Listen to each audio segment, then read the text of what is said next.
धोखा क्यों दिया? मुखौटे के पीछे छिपा चेहरा। शीतल का दिल मधु के पति पर आ गया, लेकिन उसकी सच्चाई सामने आई तो वह घबरा गई। बीबी जी, चिराग तले अंधेरा का क्या मतलब होता है? तीसरी कक्षा में पढ़ रही मेरी मेड की बेटी ने मुझसे सवाल किया तो मैं सोच में पड़ गई। मन कुछ देर तक जल रहे लैंप और उसके चारों तरफ फैलते उजाले और अंधेरे के बीच भागता रहा, फिर जैसे उसी के वाक्य पर आकर ठहर गया। अच्छा ये बताओ, हाथी के दांत खाने के और दिखाने के और इसका क्या मतलब होता है? कथनी और करनी में अंतर किसे कहते हैं? बोध गौरय सी जिज्ञासु आंखें मेरे चेहरे पर गड़ गईं।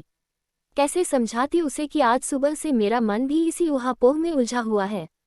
शीतल दी, एक बुरी खबर है। अलसुबह सिसकियों के बीच रंजना का स्वर डूबता चला गया। क्या हुआ? वो अपूर्व सर ने सुसाइड कर लिया। क्या? मधु को मैसेज किया था, उन्होंने ही आपको तुरंत हॉस्पिटल पहुंचने के लिए कहा है। अनायास ही अपने विभाग की मधुलिका का चेहरा आंखों के सामने आ गया। एक आर्ट गैलरी में मिली थी मैं उससे। मधुलिका नाम बड़ा लगता था, इसीलिए पहले मधुलिका जी, फिर मधुलिका और फिर मैं उसे मधु कहने लगी थी। एक दिन उसने अपने पति से मेरा परिचय कराया। शीतल, ये अपूर्व। आप शीतल जी, मधु से आपके बारे में इतना सुन चुका हूँ कि आपका पूरा बायोडेटा ही मेरे पास है। अच्छा लगा था उनका यूं परिहास करना। पति पत्नी दोनों एक दूसरे के पूरक लग रहे थे। मधु एक खूबसूरत महिला थी, रंग ऐसा जैसे सफेद झक रुई की तह लगी हो। एक दिन मैंने मजाक में कह दिया, मधु तुम इतनी दुबली पतली हो कि फूंक मारूं तो उड़ जाओ। क्या रुआब पड़ता होगा तुम्हारा ऑफिस में? ये सब छोड़, जरा चख कर बता नमक ठीक है इसमें? आज कोई तुम्हारे यहाँ खाने पर आ रहा है क्या? मैंने सवाल किया। अरे हाँ शीतल, आज तुम भी यही खाना खा लो। उसके अपनत्व में घुले मिले अनुरोध के लिए मैं मना न कर सकी और वहीं ठहर गई। हमेशा की तरह इस बार भी अपूर्व का आग्रह मधु से अधिक था। उनकी वाक्पटुता के आगे कोई भी नहीं कह पाता था। बातों बातों में कोई चुटकुला या रोचक प्रसंग सुनाने में माहिर। एक दिन मैं और मधु लैपटॉप पर किसी प्रोजेक्ट पर काम कर रहे थे। 2 दिन बाद सबमिशन था। थोड़ी थकावट सी महसूस हुई तो अपूर्व किचन में जाकर कॉफी बना लाए। साथ में पकौड़े भी थे। मैंने उनकी तारीफ की। अपूर्व, आप दूसरों का बहुत ध्यान रखते हैं। वो एक विजयी मुस्कान चेहरे पर लिए बोले, जो इंसान दूसरों की इज्जत नहीं करता वो अपनी इज्जत क्या करेगा? खासकर स्त्रियों की इज्जत करना जिस इंसान को नहीं आता उससे मुझे घृणा होती है। मैंने देखा मधु कुछ नहीं बोली।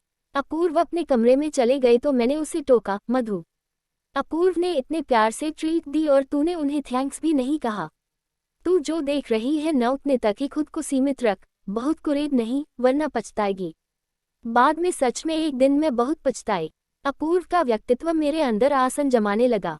माँ किसी भी लड़के से मेरी बात चलाती तो मैं उसकी बात में, व्यवहार में, बुद्धि में अपूर्व को ही खोजती। मेरी निगाह में सब अपूर्व से 19 ही होते। शीतल, शादी को कब तक टालती रहेगी? एक दिन मधु ने मुझे कुरेदा। कोई मेरी कल्पना का मिलता ही नहीं। तेरी कल्पना क्या है जरा मैं भी तो सुनूं। अपूर्व जैसा। मधु के चेहरे पर सन्नाटे की लकीरें किसी नक्शे सी खींच गईं।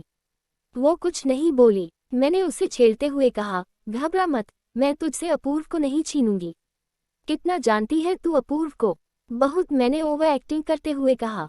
मुझसे भी ज्यादा। शायद हाँ, शायद ना। मैं उसे छेड़ने का कोई मौका नहीं छोड़ रही थी। आंखें खोलकर दुनिया को देख, पीतल पर सोने का मुलम्मा चढ़ा हुआ दिखेगा। मधु मुझे समझा रही थी, लेकिन मेरी में कुछ नहीं आ रहा है।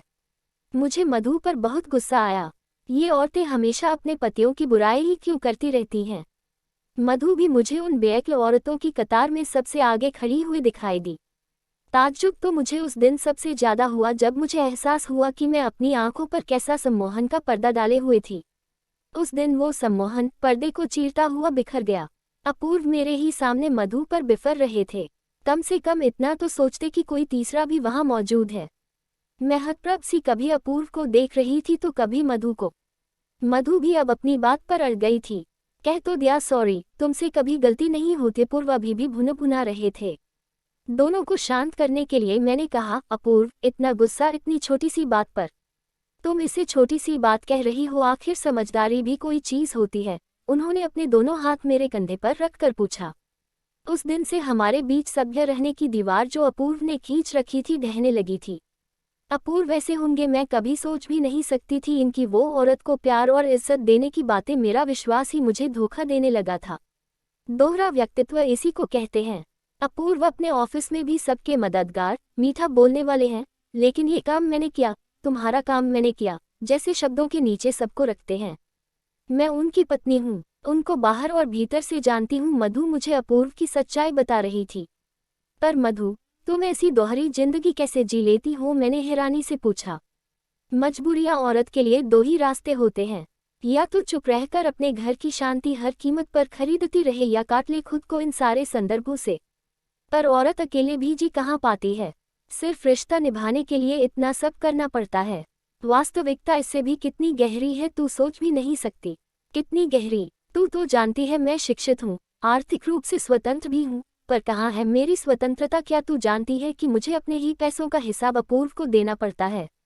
मेरे सारे बैंक अकाउंट्स अपूर्व के पास हैं, उनसे बिना पूछे मैं एक बाल्टी भी नहीं खरीद सकती। मना करते हैं क्या? मना नहीं करते, पर पूछना पड़ता है, क्योंकि पूछने पर घर के मालिक का थप्पा जो लगता है। मधु की आंखों में आंसू छलछला आए। चल अब बहुत हो गया, मैंने एक टेबल लैंप देखी है, खरीदनी है मुझे। किसके लिए? अपूर्व के लिए, खुश हो जाएगा।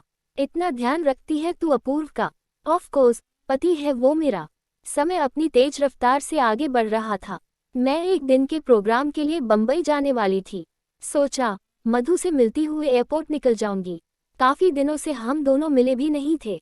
घर पहुंचकर पता चला कि मधु भी टूर पर गई हुई थी। अपूर्व घर पर ही बैठकर लैपटॉप पर कुछ काम कर रहे थे। कहाँ की तैयारी है? मेरा सामान देखकर उन्होंने पूछा। मुंबई, आज रात की फ्लाइट से जा रही हूँ। गुड, कॉफी पियोगे? हूँ, पर एस्प्रेसो। मैं किचन में जाकर कॉफी घोंट ही रही थी कि अपूर्व ने मुझे पीछे से घेर लिया और मेरे दोनों हाथ अपने हाथ में लेकर बोले, ऐसे नहीं, ऐसे घोंटी जाती है कॉफी।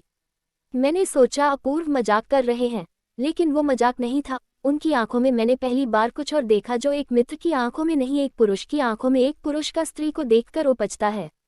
अपूर्व की हरकतों का अर्थ समझते मुझे जरा देर नहीं लगी। अपूर्व, बिहेव योर सेल्फ। उनके प्रति मेरे मन में जो आदर सम्मान की भावना थी उसके स्थान पर घृणा पनप उठी।